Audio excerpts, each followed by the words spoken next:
Ready to go? Yes, I'll do the introduction. Okay. All right, good morning, everyone. Welcome to our session, titled AI in Health, Medicine, and Human Well-being. This session explores how intelligent systems are transforming clinical care, diagnostics, workflow efficiency, and patient experience across medical and behavioral health settings. My name is Taeyong Hai. I'm an associate professor at Fair Dickinson University, a doctor of pharmacy program. I'll be serving as a session chair and moderator today. Before we begin, a quick note. This session is being recorded and will be posted after the event. We kindly ask that there be no outside recording. Each presenter will have about 15 minutes. We'll take questions after each presentation. Please hold all questions until the end of presentation. I'll provide time reminders to help us stay on schedule. Let's get started. Our first presenter is Dr. Alison Buckingham from Fair Dickinson University. She'll be presenting clinicians' practices and perspectives on artificial intelligence in breastfeeding and lactation medicine, a cross-sectional exploratory study. Please join me in welcoming Dr. Buckingham. Stay. Hi, everybody. I'm Alison Buckingham. So I'm an assistant professor of public health at Fairleigh Dickinson University. I teach in the Master of Public Health program in the College of Health, Pharmacy and Health Sciences. So my research focuses on the knowledge and practices related to breastfeeding and lactation among clinicians. And today I'm going to be talking about how breastfeeding and lactation medicine clinicians are using artificial intelligence. So as with seemingly everything else in the world right now, AI is impacting healthcare and it's expected to have a really significant impact in the future. The Journal of the American Medical Association, or JAMA, Summit Report on Artificial Intelligence that was published just a few months ago noted, and this is a quote here, "The scope, scale, and speed with which artificial intelligence will transform health and healthcare are staggering." The report indicates that health and healthcare AI is really wide-ranging, and it includes clinical tools like diabetic retinopathy screening software, technologies used by individuals with health concerns like mobile health apps, tools used by healthcare systems to improve business operations like scheduling, and then hybrid tools that support both operations like documentation and billing, as well as clinical activities such as suggesting diagnoses or treatment plans. Another primary way that AI is being used in the health sphere is large language models, or LLMs, like ChatGPT and Claude, being utilized for health education on the part of both patients and clinicians. We're seeing that really a lot. The report also noted that many AI tools are already widely adopted, especially for medical imaging, mobile health apps, healthcare business operations, and then those hybrid functions like I just mentioned, including scribing outpatient visits. And while all of that sounds very positive and very exciting, it is very exciting, there are, of course, many challenges as well. We've all probably had the experience at this point of an LLM giving wildly inaccurate information, or if it hasn't happened to you, it's happened to somebody that you know at some point. There are also biases in these models. They're trained by humans, so they have biases just as humans do. JAMA also suggests that given the high potential for AI tools to affect health outcomes, rigorous evaluation should be undertaken to evaluate these tools. The debate in this area centers on exactly what tools need evaluation and who exactly is responsible for doing that evaluating. Big question. So for this project, I'm looking at AI use specifically in breastfeeding and lactation medicine. This is an emerging subspecialty that addresses the lack of standardized clinical education related to breastfeeding and lactation for clinicians. Infant feeding decisions are multifactorial. They're influenced by social factors, they're influenced by economic factors, they're influenced by cultural factors and psychological factors. And as a result, clinicians who work in this field provide really personalized, nuanced care. So I found myself wondering, given the really highly personal nature of this care, how are these clinicians feeling about AI? How are they using it in their practices, if they are using it at all? So these are some of the questions I was seeking to address with this research. How are these clinicians using AI? Do they feel knowledgeable about it? Have they had formal training? Do they have access to it in their practices beyond large language models like ChatGPT and Claude? Have they had any formal training? Do they have access to it? And do they trust the information that's generated by AI technologies? Do they verify the information that's generated? What do they see as the benefits of AI for this field, and what are they concerned about? So I developed a survey to answer these questions because there's no existing validated instrument to assess this area for this specialty at this time. The questionnaire was reviewed by practicing breastfeeding and lactation medicine clinicians, and it was also piloted by breastfeeding and lactation medicine clinicians with some slight modifications made to the wording of some questions on the questionnaire after I received their feedback. It was an anonymous self-administered survey using Qualtrics, and it was comprised primarily of closed-ended questions with options for writing in answers as needed, and then an open-ended question at the end to give respondents the opportunity to touch on anything that they felt wasn't covered in the questionnaire. To recruit participants, a flyer describing the survey and the study was posted on a number of social media groups and listservs with memberships comprised of breastfeeding and lactation medicine clinicians, including doctors, nurse practitioners, physician assistants, and midwives, both in the US and in Europe. Respondents were also asked to share the survey, and it was collecting responses in November and December of last year. So SPSS was used for analyses, and this project is primarily focused on descriptive statistics to describe the practices and the perceptions of these clinicians. To identify any significant differences in response levels across subgroups, non-parametric statistical techniques, including Mann-Whitney U tests and Kruskal-Wallis H tests were used, and these analyses are ongoing. So 53 people completed the survey. Most were between the ages of 40 and 49, and the average number of years of clinical practice was 16. Most respondents to the survey were physicians, and nearly 3/4 of them hold a lactation certification as well on top of their licensure. And in terms of specialty, respondents were primarily pediatrician and family medicine practitioners. Most respondents reside in North America and practice in urban settings. Breastfeeding and lactation medicine, not surprisingly, was their primary practice focus, and nearly half of them work in a private practice setting. So 15 respondents indicated that they don't ever use AI of any kind for breastfeeding and lactation medicine care. Of those who do and use large language models, they're primarily using the large language models that many of us have likely heard of at this point, like ChatGPT, Claude, Gemini, DeepSeek, and Copilot were reported, though to a much smaller degree. About 56% of respondents indicate that they use LLM tools for patient care on at least a weekly basis, with around 41% saying that they use it 3 times per month or less. Tools that clinicians reported using frequently include Heidi AI, Dex Copilot, and Scribeberry, which are all Scribe tools, some of which are already integrated with electronic health records. Open Evidence, which is a medical information platform that uses large language models to search medical literature. And the creators of Open Evidence actually suggest that it's the most widely used medical AI amongst US clinicians. This was not reflected in my results, as only 4 people reported using that. And then we have Insight Health, and that automates routine tasks like intake and medical history gathering. So moving on to perceptions of knowledge and competence. Most respondents consider themselves to be knowledgeable, or at least somewhat knowledgeable, about how AI is currently being used in healthcare. And most also agree that they're knowledgeable about the typical ways that people use large language models. Less than half of respondents felt that they could competently use large language models, with only 46% agreeing or strongly agreeing that they're competent. Most felt that their knowledge of AI in general was comparable to their colleagues, with only 12% of respondents feeling more knowledgeable and 12% feeling less knowledgeable. Less than 1/4 of respondents had received any formal training in AI, and of those who had, it was primarily employer-sponsored training. Almost half of those who had received training still reported not feeling competent using large language models, despite the fact that they had participated in training, and nearly 1/4 report that they don't trust the AI-generated information that LLMs produce related to breastfeeding and lactation medicine care. Of those who did receive training, more than half felt that AI is benefiting their field, compared to only 35.9% of those who did not receive training. When asked how they're using AI to support breastfeeding and lactation medicine patients, the dominant pattern was highly practical, and these were workflow-oriented uses like documentation and patient communication. So there's less emphasis on research and evidence retrieval and clinical decision-making in these results. A very small percentage reported using it for non-clinical purposes in their practices, including for fundraising and social media content creation.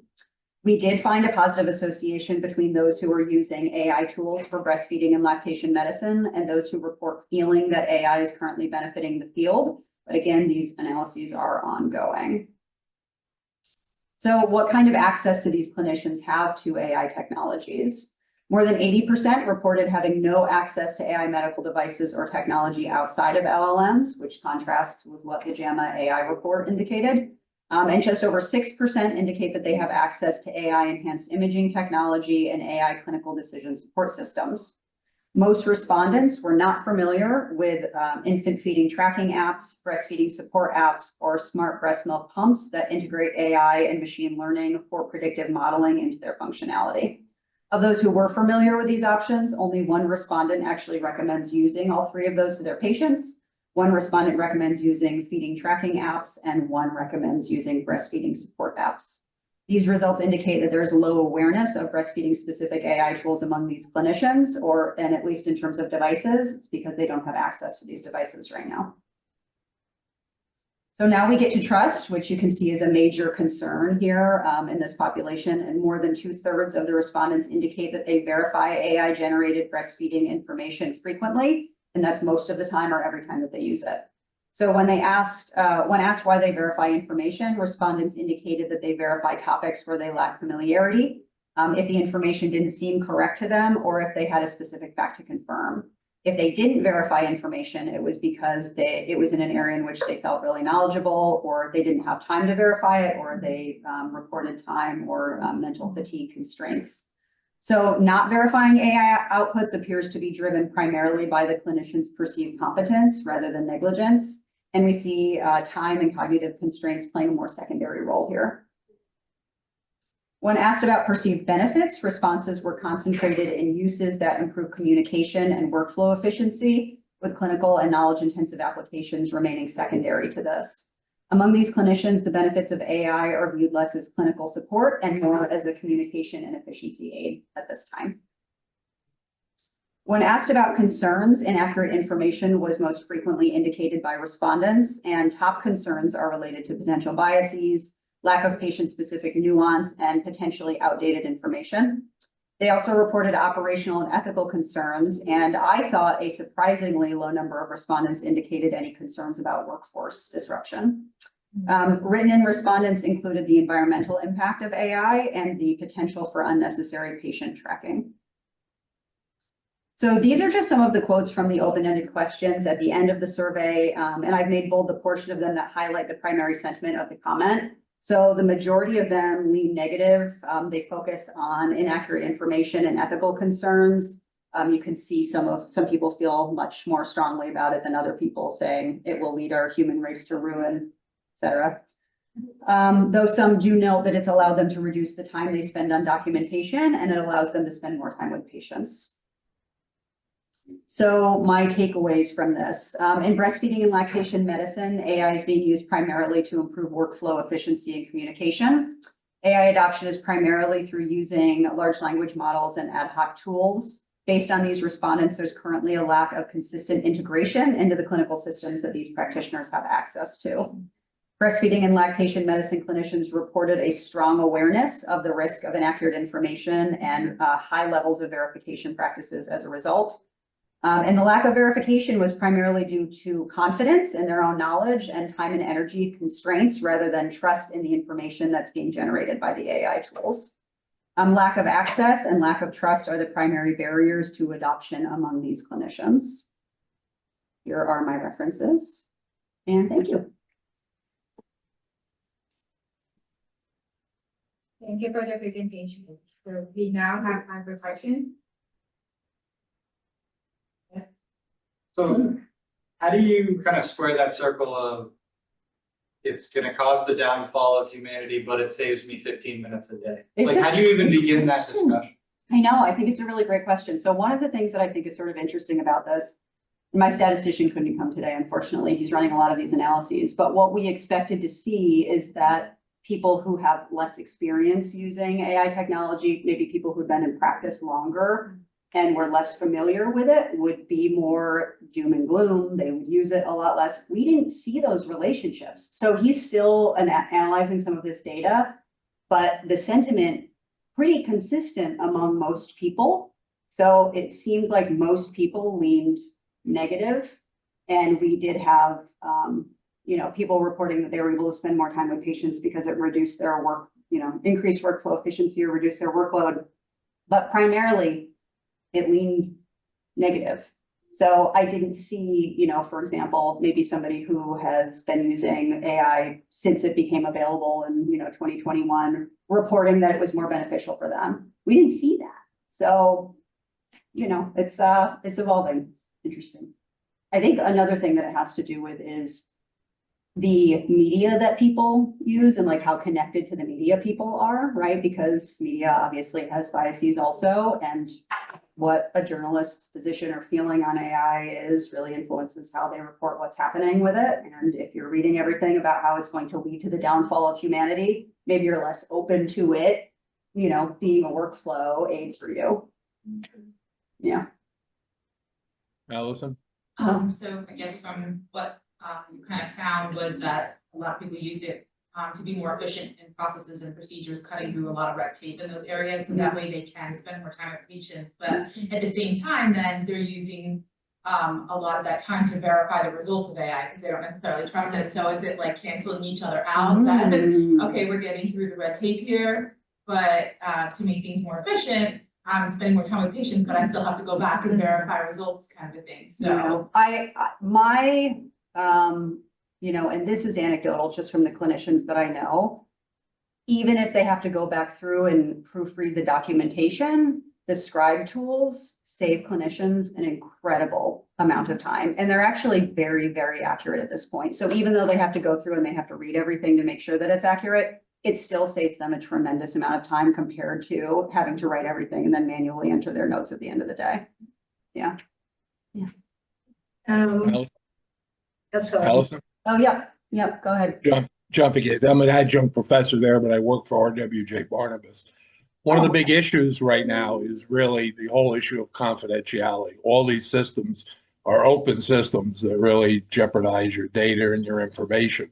I know there are closed systems, but one of the things that I experienced, because I've been trying to use it for a while now for my teaching, was that I was shocked that the Copilot actually went in and pulled information out of my files for one of its responses, which I don't believe it did that in the beginning. And I don't know if they keep improving the open models, but I know for our organization, any of the medical people that are using it are using closed systems because this whole idea of, patient data being released inadvertently and strategy to be putting strategy into open systems could really make it available to anybody else who's using those open systems. So this is a huge concern in healthcare to really make sure that you have closed systems. And I'm assuming the closed systems are going to cost more money to use. Oh, absolutely. I mean, I also think that, that's one of the issues with so few people receiving training is that I think a lot of people don't understand that, even when you're using a large language model that, if you don't have an account, and in some cases, even if you do have an account, that information is just going back into the model and who knows who has access to it. So there are organizations doing a testing right now because nobody really knows what's the dangers and what levels you need to make access to. But using the open models definitely is a violation of company policy right now for using it for company information. Do you think that's preventing people from doing it? I think some people, listen, I think I sat through a presentation that Chris did for our adjunct professors in the Hispanic Center. And I think that people all have attitudes towards this. Some in the behind the scenes are worried about losing jobs, so they're negative towards it. Yeah. When he brought up the issue of the overuse of electricity and the waste that the things are doing, I saw professors were like, oh, good, now I have a reason not to use it because it's a combination of fear of technology, fear of change going on in their own world, and it's being applied to the use of AI. I did ask Chris, what % does the individual user contribute to this issue for the ecology? And of course, it was extremely small percentage. So again, that's not a reason for an individual not to use it, but it's definitely an issue that the big data centers are creating that most people don't talk about. And is RWJ Barnabas doing any, requiring any training for employees? Well, once they decide, so the problem is you have to set your policy first of who's going to use it. There's already systems being used in the medical side, and our president announced that, and these are all closed systems. I believe they have 31 that they're using, and we're a huge system. So they're all different systems.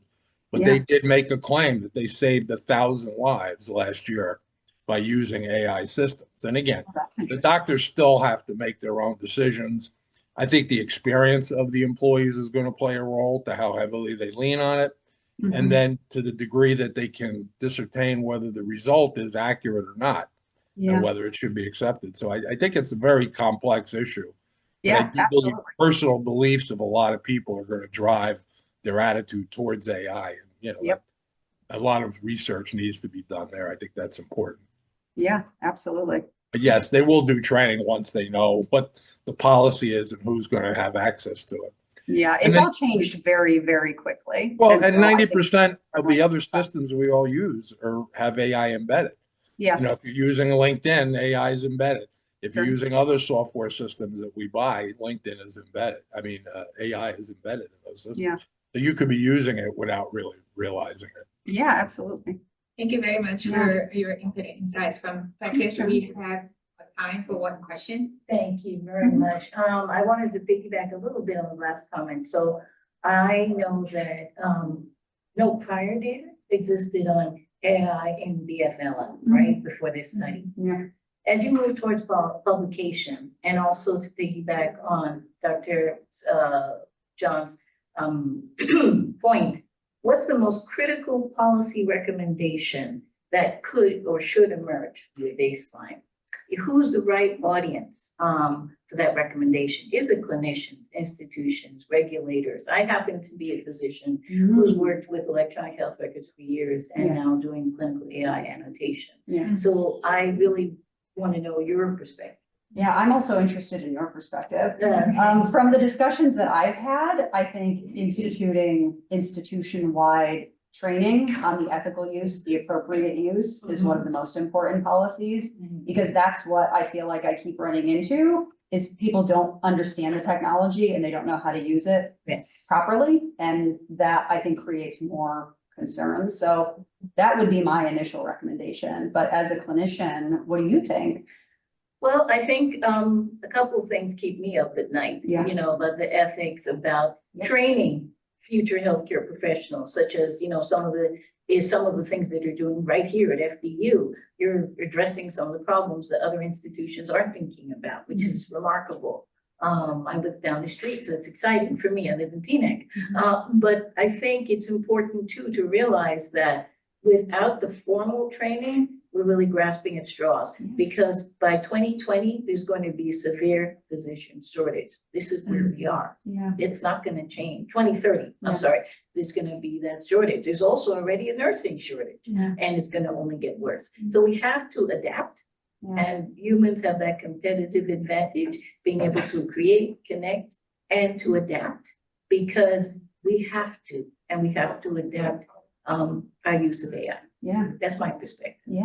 Yeah, I agree with you. I think it's going to be interesting to see how it can be integrated to address some of those workforce shortage issues.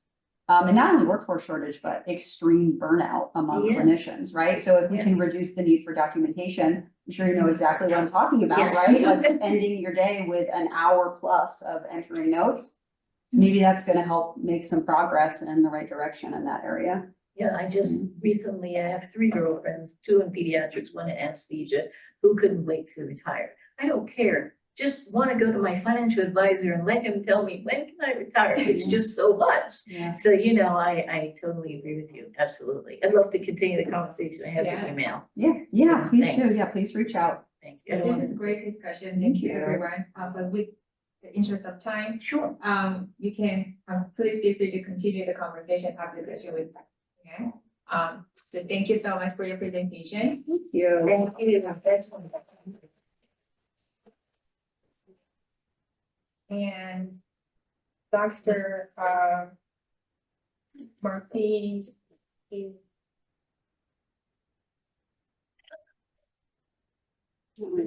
Because I live in Brooklyn and I have to pick my kids up. It took me 2.5 hours to get here this morning. And I don't want maybe you to. can exchange emails. Yeah. So you can Yes. continue the conversation. Yeah, I can. I'll email them now. So I don't want to make you wait for your kids. So, Thanks, Jay. thank you. Thank you. So our next presenter is Dr. Murphy, but I don't see her here yet. So maybe we can continue with Dr. Akar Albaglikin. Yes. Okay, thank you. Should I bring my computer? Yes, yes, Okay, I need to connect to Zoom. yes. Okay.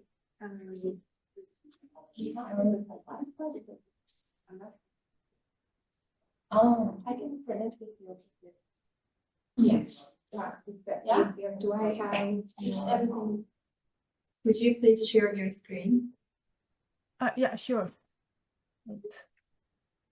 Screen. So. Can you see my screen? Yes, we can. Okay, thank you. Hello everyone. Today I will talk about our project, Understanding Human Behavior Through AI-Enhanced Wearable Sensor Data.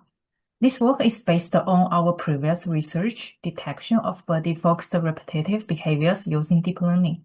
It was completed by 3 authors from Fairleigh Dickinson University, Vancouver campus.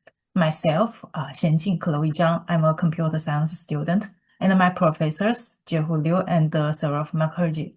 Before I begin, let me just walk through the outline of today's talk.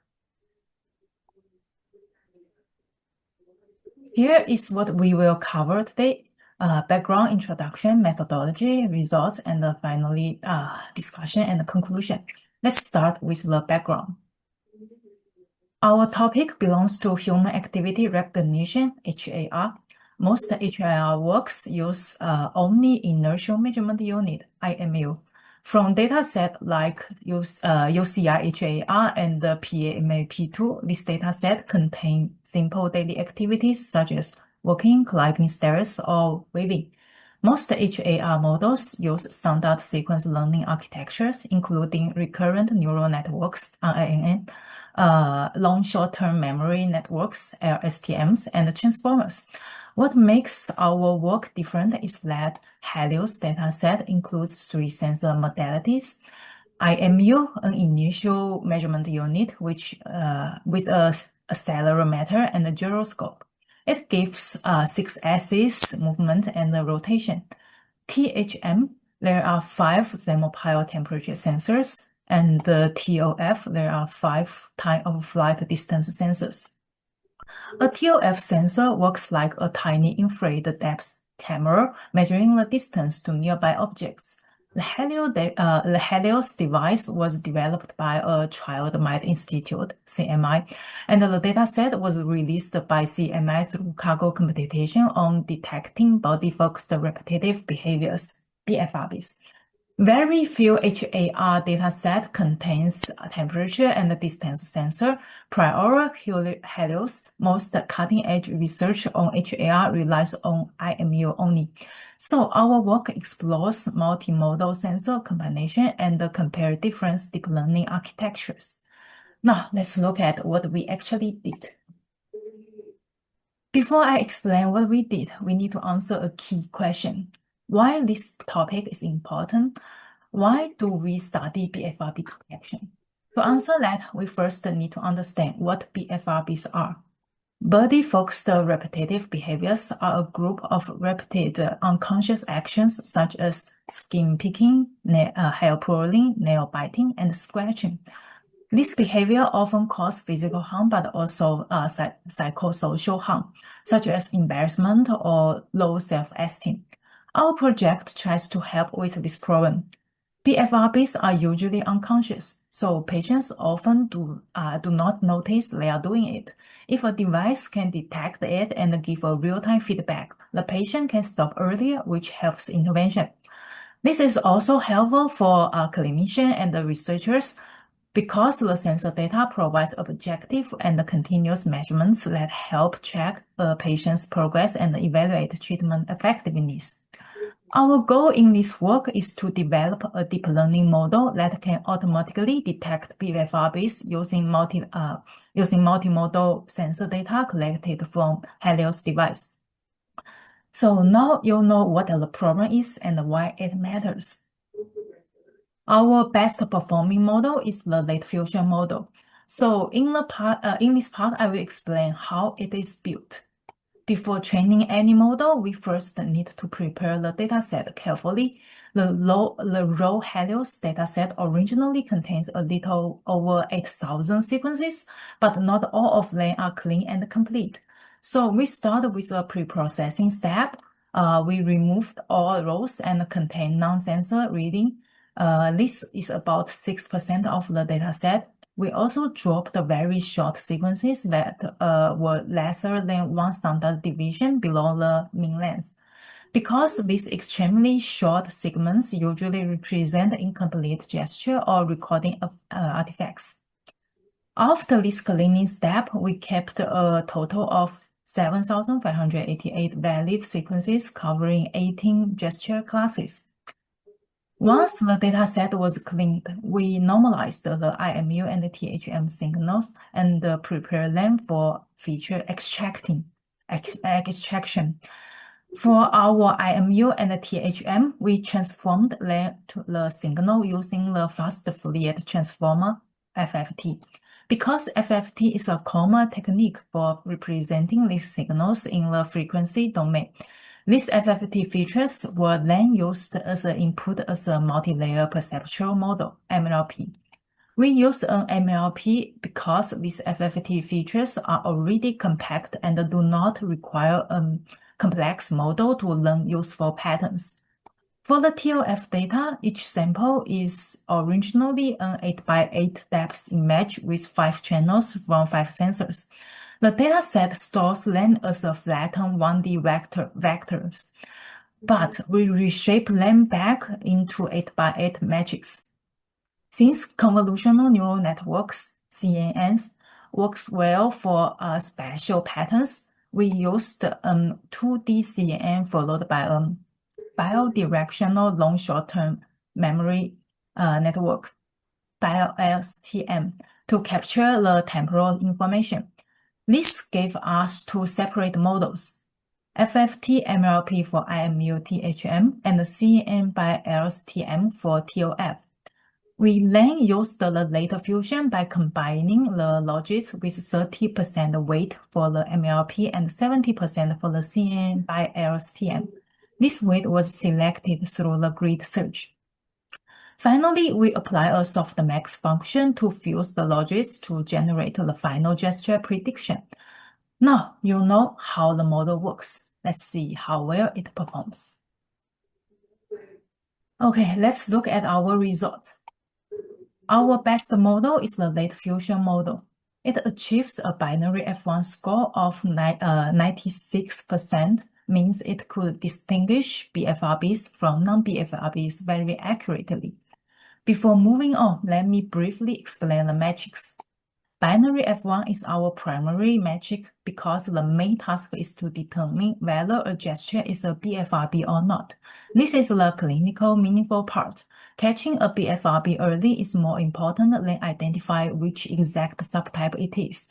Binary F1 balances both precision and the recall. So it tells us how reliable the model detects BFRBs without missing case or producing too many false alarms. When we compare the individual models, the TOF-based CNN by STM performs better than the FFT MLP using IMU and THM. And the later fusion model further improves the performance by combining both modalities, achieving higher accuracy than either single modality model. We can also see that adding more sensor types improves performance. Now let's look at macro F1. Macro F1 check how well the model performs on each class and then averages the results. In our case, we have one class for non-BFRBs and separate classes for each BFRB type. So macro F1 tells us whether the model can distinguish individual subtypes, not just overall category. The best macro F1 score is 58%, much lower than the binary F1. although the model is very strong at detecting BFRB versus non-BFRB, recognizing the specific subtype remains challenging. Okay, finally, let me summarize what we learned. Here are the main points from our discussion and the conclusion.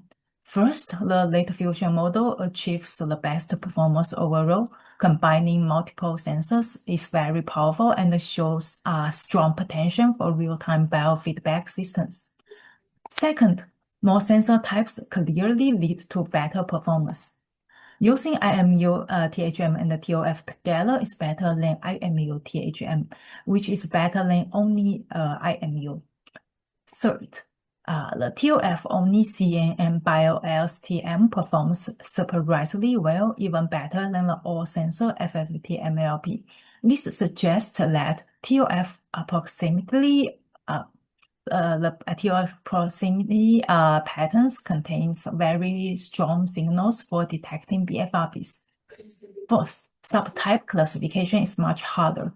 Many BFRB subtypes look very similar in sensor data. For example, for hand scratching and neck scratching have very similar movements and similar temperature values. Because their signals are very close, the model finds it hard to tell them apart, which leads to the lower macro F1. Finally, we also recognize a limitation of this study is that memory usage, latency, or energy usage were outside its scope. These are promising area of future work. Okay, thank you very much for listening. If you have any question, I would be happy to answer.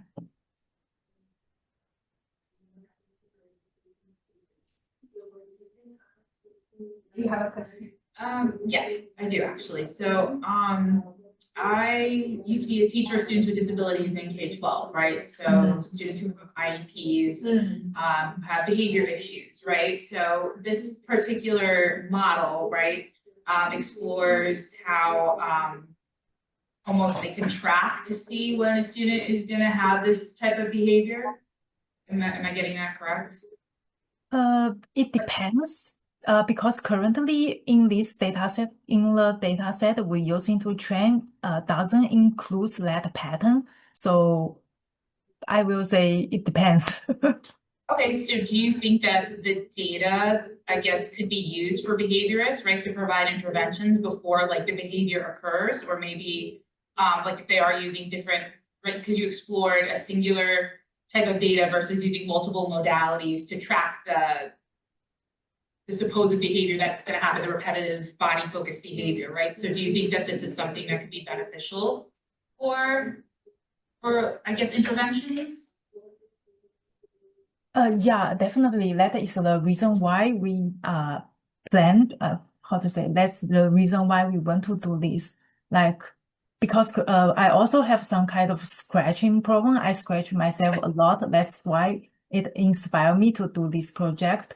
If we can use some kind of device to detect the behaviors happen, then we can we can interact it earlier. Thank you. Thank you for your presentation. I wanted to ask specifically from the clinical intervention, since you have a gap or limit on the subtype specific, right? Have differentiation. So for instance, as a clinician, you're pulling difference from the treatment for skin picking. So how does this limitation, or does it limit or affect the pathway to clinical deployment? And what data do you see maybe that would be needed to close that gap? First, the larger data set definitely will benefit for solving this problem. But for the repetitive behaviors, different people have different BFRB. Like different people, different patients have different patterns. Some people may be scratching themselves, but some others just nail pulling. But these two type of behavior is much different. So the model can detect these two differences easily. But for some behaviors like neck scratching or skin scratching, those behaviors is very similar because all of them are scratching. So the difficulty to distinguish behaviors is difficult to discuss to tell the type of scratching. Okay, thank you.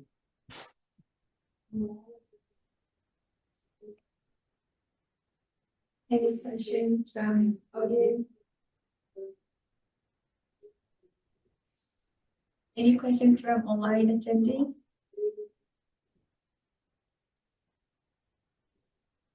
Can I ask one more question, Suzanne? Yeah, please.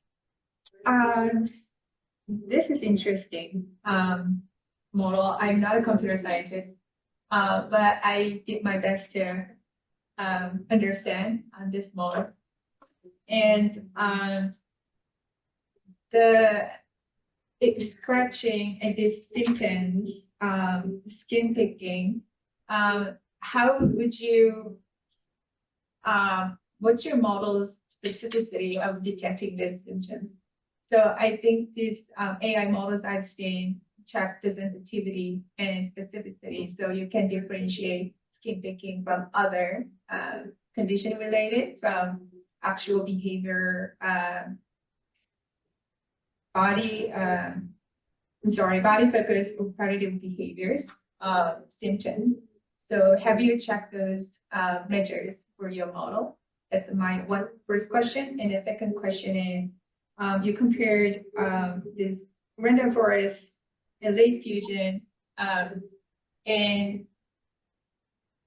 what made you pick this like 3 models, intermediate fusion, 3 models to compare out of many AI machine learning models? Yeah, like I will say these 3 models is very typical or very popular models to extract the features automatically. The random forest that you mentioned actually is a traditional model. It's not something new. It's not a neural network. The large language model now we're using, for example, ChatGPT or any AI tool you use. The underlying actually is transformer model, and the underlying of transformer is neural network. So you can think that all AI tools we use now, the underlying is neural network. The same, I also in my research, most of my model is using the neural network. Just there are some different type of neural network. Some is good at extract the information from image. Some is good at to extract information from the sequence, the time sequence information. So that's why we chose to use different model according to the different type of data. Mm-hmm.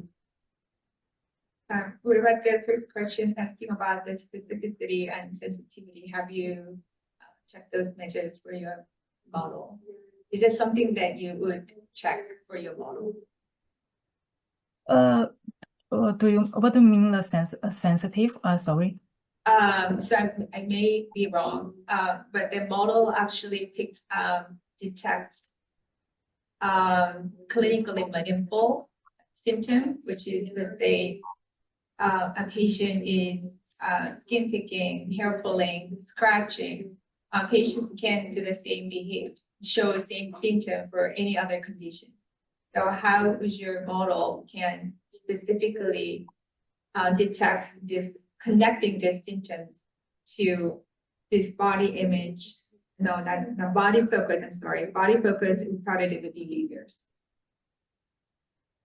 Do you mean how the model can detect and the distinct those different behaviors? How it distinguish regular skin picking from this the BFRB related skin picking? Actually, the thing is currently all of our model is using neural network, right? Even though the large language model we're using also is neural network, but the one how to say, the one disadvantage of the neural network is that is a black box. That is a black box model. It means you cannot know how this neural network made the final decision. For example, if I use the random forest, which is a decision tree, the decision tree is something similar like the question answer things. Like for example, I have people in my mind, then you guess who is that, then you ask that is a female or male, then ask a question one by one. Finally, you will find who is that person. That is how random forest works. If you use random forest, then you can know how the decision is made, how the model detect the behaviors. But in neural network, there is no something like this. So you cannot know how model made the decision. The same thing happen in large language model. Even though you ask many questions in ChatGPT or something, actually you don't know how they finally decide this answer in underlying of its model. So basically, the neural network is just how to say they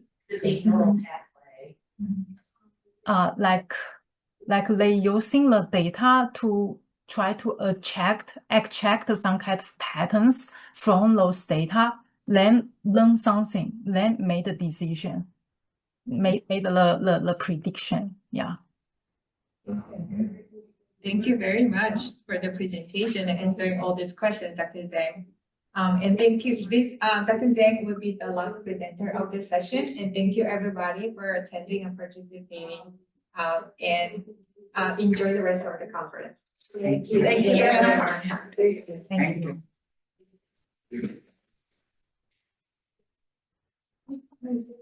You need to stop the recording, because I don't want the options.